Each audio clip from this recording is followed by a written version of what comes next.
પોરબંદરના અસ્માવતી ઘાટ નજીક દરિયા કિનારે લોખંડની બે બોટ તણાઈ આવી હતી, જેમાં બંને બોટ ડ્રેજિંગ માટે ગત વર્ષે બંદરના બારામાં બાંધેલી બોટ હોવાનું સામે આવ્યું છે। ત્યારે તંત્ર દ્વારા તેને ફરી અંદર લઈ જવાની કાર્યવાહી હાથ ધરાઈ છે।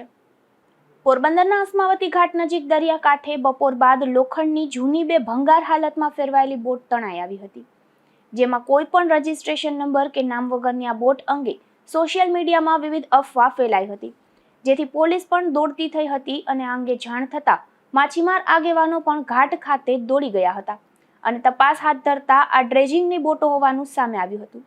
આ મામલે આગેવાનોએ જણાવ્યું હતું કે બંદરના બારામાં ગત વર્ષે ડ્રેજિંગની કામગીરી માટેની આ બંને લોખંડની બોટો બાંધવામાં આવી હતી, જેમાં પવનને કારણે નાળા તૂટી જતા તણાઈને અસ્માવતી ઘાટ સુધી પહોંચી હોવાની શક્યતા છે।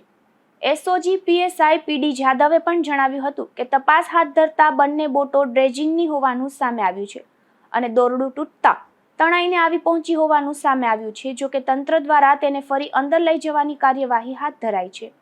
નિપુલ પોપટ સાથે અશોક થાનકી, ગુજરાત ન્યૂઝ, પોરબંદર।